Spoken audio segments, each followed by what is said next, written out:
এই গাছটা অনেক পরিচিত। এই গাছের মধ্যে মানে যখন আমার নতুন ভিডিও শুরু করছি, মানে আমি যখন এসেছি পরে, তখন এই গাছে এখানে আসে মানে একটা ভিডিও করছিলাম, মানে করোনা ভ্যাকসিন বা কি করোনা বিষয় নিয়ে একটা ভিডিও করছিলাম, মানে না, ডেঙ্গু বিষয় নিয়ে একটা ভিডিও করছিলাম, মানে এই গাছটা। আজকে অনেকদিন পরে এই গাছটার মধ্যে আসলাম, মানে এখানে আসলাম, তাই ভাবতেছি এই গাছটাকে আবার স্মৃতি হিসেবে তুলে দিই। এই মানে তাল গাছ, এই গাছটা ছোট ছিল, মানে আস্তে আস্তে বড় হয়েছে। আর এটা হচ্ছে বাজার থেকে একদম লাস্ট বর্ডার। এই দিক দিয়ে দেখো তো একটু রাস্তাটা, এই দেখেন এদিকে সব ধান খেতে চারিদিকে, এদিকে গেছে বাজার থেকে রাস্তা গেছে।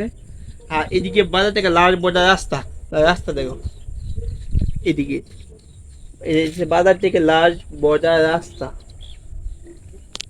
সব মিলায় আলহামদুলিল্লাহ মানে ভালোই চলছে এতদিন, কিন্তু এই গাছটাকে মিস করছি, এই জায়গা থেকে অনেক মিস করছি। আসেন আমরা দেখাই,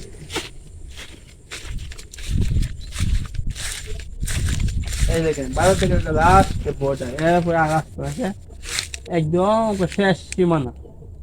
এটি হচ্ছে একদম শেষ সীমানা। এদিকে দেখেন বিভিন্ন শাপলা ফুলা বিভিন্ন কিছু আছে, সব কচুরি পেনা এদিকে। আর এদিকে দেখেন দৃশ্যগুলা কলমি শাক হয়েছিল এদিকে। কর্মী শাখার ভিতরে। আরো ভিতরে আছে, অনেক সুন্দর জায়গা দেখেন। দেখে সকলে ভালো থাকবেন, সুস্থ থাকবেন। আসসালামু আলাইকুম।